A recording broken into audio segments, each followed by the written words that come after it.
സ്വന്തം ജീവൻ പണയം വെച്ച് കാർ യാത്രക്കാരന് രക്ഷകനായി ബഹ്റൈൻ പൗരൻ. വാഹനം ഓടിക്കുന്നതിനിടെ ഡ്രൈവർക്കുണ്ടായ അപ്രതീക്ഷിത ദേഹാസ്വാസ്ഥ്യം ഒരു വലിയ അപകടമായി മാറേണ്ടിയിരുന്ന ഘട്ടത്തിലായിരുന്നു മാതൃകാപരമായ ഇടപെടൽ.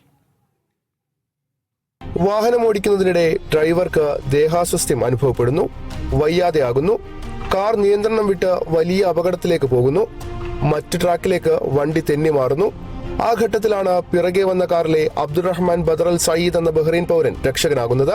ഡ്രൈവർക്ക് എന്തോ സംഭവിച്ചിട്ടുണ്ടെന്നും മുന്നിലുള്ള കാർ അപകടത്തിലേക്കാണ് പോകുന്നതെന്നും മനസ്സിലാക്കിയ അദ്ദേഹം ഉടൻ ഇടപെടുകയായിരുന്നു. സ്വന്തം ജീവനും കാറിനും ഒരുപക്ഷെ അപകടം സംഭവിച്ചേക്കാമെന്ന് മനസ്സിലാക്കിയിട്ട് പോലും അദ്ദേഹം ആ സാഹചര്യത്തെ സുരക്ഷിതമായി കൈകാര്യം ചെയ്തു. അപകടത്തിലേക്ക് നീങ്ങുകയായിരുന്ന ആ കാറിന് മുന്നിലേക്ക് സ്വന്തം കാർ കയറ്റിവെച്ച ശേഷം വേഗത കുറച്ചു കൊണ്ടുവന്ന് കാർ പൂർണ്ണമായും നിയന്ത്രണ വിധേയമാക്കി. ഉടൻ തന്നെ കാറിൽ നിന്നിറങ്ങി അദ്ദേഹത്തിന് പ്രാഥമിക ചികിത്സ നൽകുകയും എമർജൻസി ടീം എത്തുന്നതുവരെ പരിചരിക്കുകയും ചെയ്തു. ആ സമയത്ത് വാഹനങ്ങൾ നിയന്ത്രിക്കാൻ ഓടിയെത്തിയ ട്രാഫിക് ഓഫീസറുടെ ഇടപെടലും നിർണായകമായി. കിങ് ഫഹദ് കോസ്വേയിലെ പാസ്പോർട്ട് ഓഫീസർ കൂടിയാണ് അബ്ദുറഹ്മാൻ ബദർ അൽ സയ്യിദ് എന്ന ഈ കഥയിലെ രക്ഷകൻ. ജാസിം അൽ ഇസ്കാഫിക്കാണ് കാർ ഓടിക്കുന്നതിനിടെ ഇങ്ങനെ ഒരു അനുഭവം ഉണ്ടായത്. സംഭവത്തിന് ശേഷം സഹായിച്ച എല്ലാവർക്കുമുള്ള നന്ദി അറിയിച്ചുകൊണ്ട് അദ്ദേഹം സമൂഹ മാധ്യമങ്ങളിൽ പോസ്റ്റിടുകയും ചെയ്തിട്ടുണ്ട്. Media 1 Bahrain.